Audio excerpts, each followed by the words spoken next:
بسم الله الرحمن الرحيم. الحمد لله رب العالمين وبه نستعين على أمور الدنيا والدين. وصلى اللهم على نبينا وحبيبنا وقائدنا وقدوتنا وأسوتنا الحبيب مصطفى صلوات ربي وسلامه عليه وبعد. السلام عليكم ورحمة الله وبركاته. كلن كان عاوها نسكون نمد وعكرنا شيء قرشة حمناها بوركها إن بدن ay ka soo shaqeeyeen oo kombanigii uu socdaa sanad baa dhamaanaya sanad kala dhamaanaya waqtigu xawli uu ku socdaa tirada sanaduhuna way badanaysaa haddii aan qorshe midaysan oo qofka ugu hooseeya iyo qofka ugu sareeya ay wada leeyihiin oo la xaqiijinayo hadaan u jirin waxay noqonaysaa in aroortiinta la soo tooso wixii surprise qofba wuxuu la kulmo ومركا دين عيسى كجلو دبدينا قلبتني يدو للدهلين ولا كلا دريرة هدي لو يدي يقفك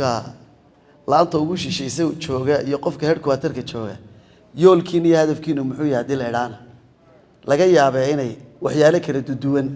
هيكو هذلا ضدك قاريرا ورد هدف لأنه مش يجيني دبدينا إسلام مركا عبا إنك جوديني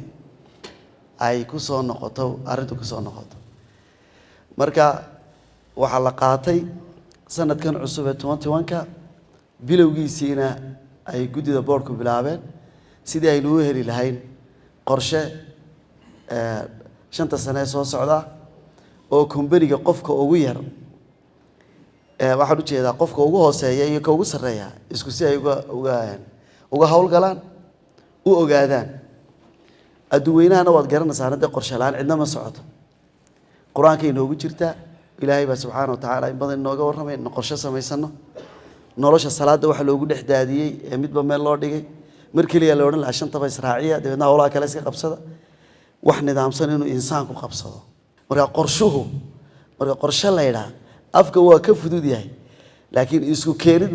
مسكح ماله وذا صعدة ترين ماله وذا صعدة دقن ماله وذا صعدة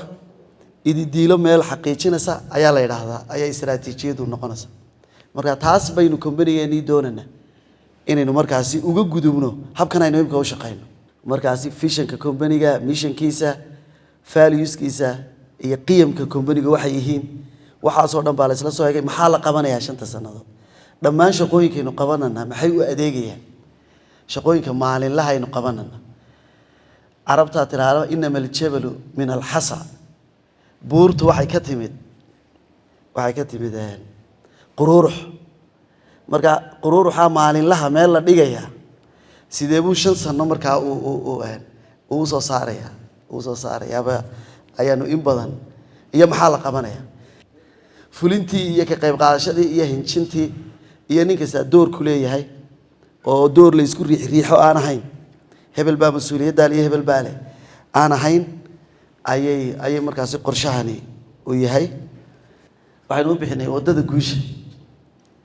wadadii guusha Soomaal nasiib inaynu u helno inaynu implementation ka qayb qaadano mustaqbalka dambe ilaahay baa garanaya inta noolaato qofba meeshu uu joogi doono qiimo qofka waxa uu leh halkii uu hagaajiyay ama uu ka shaqeeyay oo weligeed jirta markaynu dareen wada gudbinayno aynu wax wada dhisno wixii uu hirgalo mustaqbalka uu jiro dadkii ka qayb qaatay inaynu nahay baa guul inoo ah